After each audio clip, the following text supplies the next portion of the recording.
Дети заранее убегали из дома, и голодные, заплаканные, ночевали в будке султана, под теплым боком этого лохматого великана, ставшего для них доброй мамкой-нянькой. Так получилось, что Виктор жил один в большом доме на окраине небольшого города с двумя маленькими детьми на руках. Все домашние заботы легли на его плечи. Виктор работал механиком, иногда приходилось ездить в командировки за запчастями, оборудованием, машинами, и если бы не помощь старой соседки, женщины доброй и отзывчивой, то ему пришлось бы или уволиться с хорошо оплачиваемой работы, или отправить детей в интернат. Младшая дочка Нина слышала, но не разговаривала. Врачи рекомендовали ждать до 6 лет и, если девочка не заговорит, оформлять в специальное учреждение. Нина ни на минуту не хотела оставаться без своего братика Саши, который был на год постарше, очень хорошо понимал свою немую сестренку. По этой причине дети не ходили в детский сад. Понимал маленькую Нину не только братик. Во дворе в своей будке жил большой лохматый пес Султан, грозный страж, от лая которого звенели стекла в оконных рамах. Султан признавал только хозяина и соседку, не допуская особой фамильярности, как и положено сторожевому цепному псу. Все остальные, кто был за деревянным глухим забором или появлялся во дворе, враги. Детей же Султан очень любил, они могли залезать в его будку, кататься на нем верхом, держась за длинную густую шерсть, наряжать в старую куртку отца, в общем делать все, что угодно. Пес с удовольствием играл с малышами, поддерживая все ребячьи затеи. Отец часто наблюдал, как дочка что-то нашептывает в ухо своему огромному другу. Султан внимательно слушал и отвечал действием, словно слышал команду или лаской, умывая Нину своим шершавым языком под восторженный детский смех. В душе Виктор был убежден, что они понимали друг друга, маленькая немая девочка и большой серьезный пес. Соседка была очень надежным человеком, но старческие болячки давали о себе знать. «Хозяйку тебе в дом надо, Виктор. Рада была бы тебе и по хозяйству помочь, да силы уже не те, суставы покоя не дают. Не справиться тебе без хозяйки». Вздыхая, постарчески грустно говорила старая соседка. На ноябрьские праздники к Виктору заглянул проездом его бывший сослуживец. Друзья посидели за накрытым столом, поговорили, а вечером Виктор пошел провожать друга на станцию к вечернему поезду. Коротая время, заглянули в станционный буфет.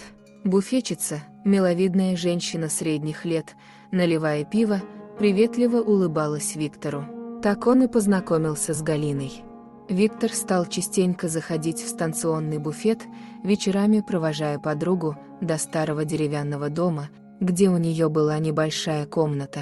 Галина рассказала, что она одинокая женщина, переехала в их город недавно из другой области. Ее муж погиб на фронте, детей у них не было. Вскоре Виктор пригласил подругу в гости. Галина пришла нарядная, с гостинцами и игрушками, целый день играла с детьми, рисовала и читала им сказки. Нина с Сашей потянулись к этой веселой, энергичной женщине. Знакомство с Султаном не состоялось. Пес встречал глухим рычанием каждое движение Галины и не принял угощение, предложенное для заключения мира. «Ничего, привыкнет, просто он у нас такой нелюдимый», — успокоил хозяин испуганную подругу. На новогодние праздники Галина с вещами окончательно перебралась к Виктору, покинув свою тесную комнатку. Они поженились. Галина уволилась с работы и стала домохозяйкой. Женщине очень понравился большой дом мужа, она сразу принялась наводить в нем свои порядки. Передвинула мебель, выбила ковер, вымыла окна. Виктор, наконец-то, чувствовал себя счастливым. Дети досмотрены, в доме порядок, не нужно больше переживать, уезжая в командировку. Но что еще нужно человеку для душевного спокойствия? Галину же начали раздражать чужие дети, которые постоянно требовали внимания и отнимали практически все свободное время, которое у нее появилось благодаря удачному замужеству. Больше нельзя было посидеть с подругами за бутылочкой вина, знакомясь с мужчинами, ездить с ними на шашлыки, проводить вечера в ресторанах. Со временем, забыв о роли заботливой матери, Галина начала вымещать нарастающую злобу на чужих, надоевших и мешавших ей детях. В качестве наказания за громкие разговоры или смех она на целый день закрывала детей в крошечной темной комнате. Дети могли там только сидеть на полу, не смея пошевелиться от страха. Тетя Галя запретила Саше рассказывать отцу о наказаниях, пригрозив самой страшной карой.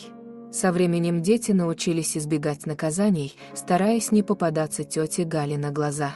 Они убегали во двор и прятались в будке султана. Только под защитой грозного пса они чувствовали себя в безопасности. Пес ненавидел Галину, не позволяя ей даже приближаться к себе. Галина жаловалась мужу.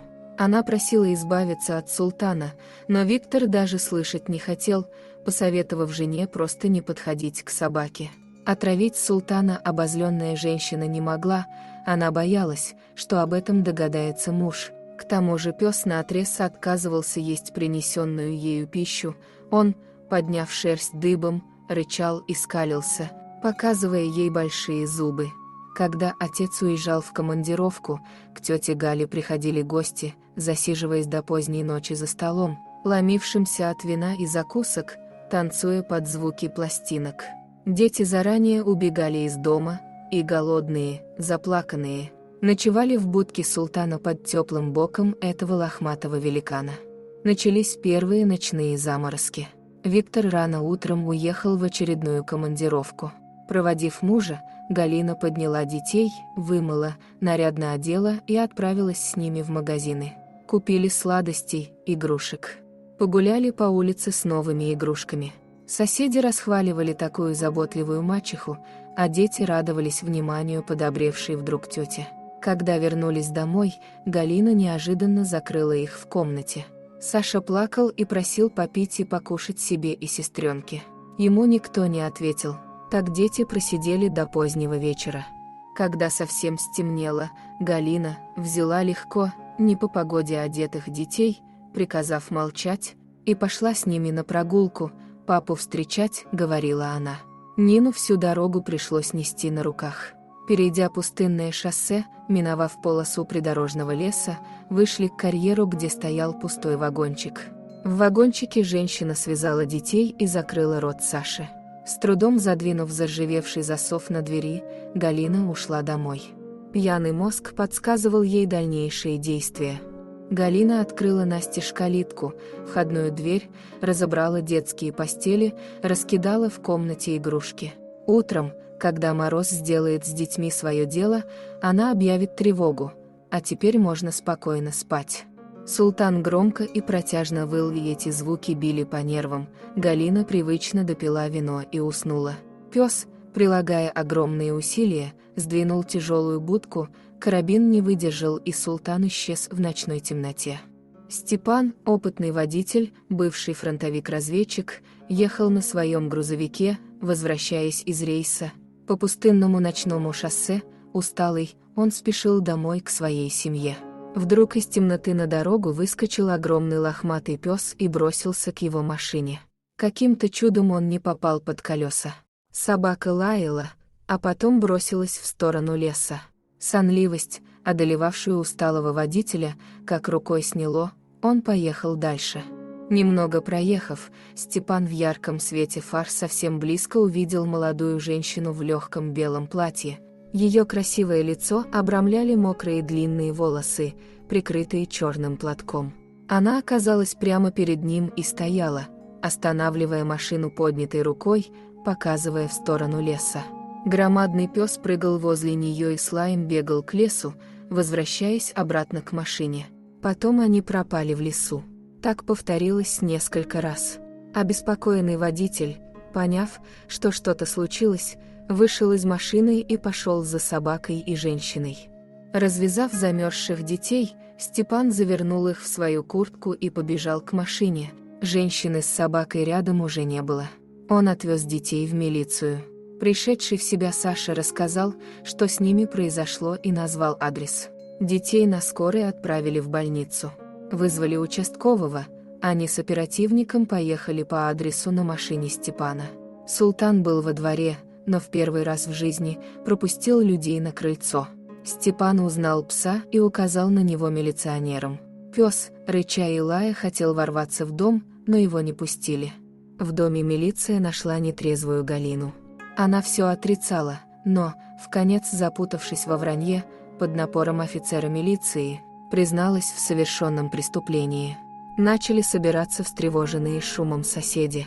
«Опишите, пожалуйста, женщину, которая останавливала вас на дороге и провела вместе с собакой на карьер», — попросил милиционер Степана, записывая показания. Степан встал, подошел к портрету молодой женщины и твердо сказал, зачем описывать. «Это была она».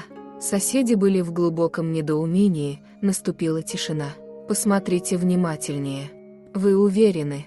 «Как в том, что сейчас вижу вас перед собой. Полностью уверен. Это была она». Степан еще раз указал на портрет. Вернувшийся из поездки раньше назначенного времени Виктор, узнав у милиционеров о случившемся, побледнел и схватился за сердце. Немного успокоившись, он рассказал, что женщина на портрете – это его первая жена Ольга, мать Саши и Нины. Она утонула около 3 лет назад, когда дети были совсем маленькими. Когда уводили Галину, молящую Виктора о прощении, во дворе из темноты выскочил Султан и вцепился в ногу ненавистной женщины, оставив ей огромными зубами память о себе и о детях на всю оставшуюся жизнь. Еле как удалось оттащить разъяренного пса от визжавшей преступницы. Оставшись один, Виктор больше не мог сдерживаться. Он заплакал как ребенок, завел Султана в дом, обнял и расцеловал его морду, оставляя на ней соленые капли. На кухне он отдал псу целую палку колбасы, запер его в доме, побежал в больницу к своим детям. Спустя время, в родном городе Ольги, на ее могиле, рядом с черным мраморным памятником, аллея на белом снегу ярким пламенем, лежал большой букет красных роз. Друзья, если вам понравилась история, пожалуйста, подпишитесь на канал и оставьте комментарий. До свидания.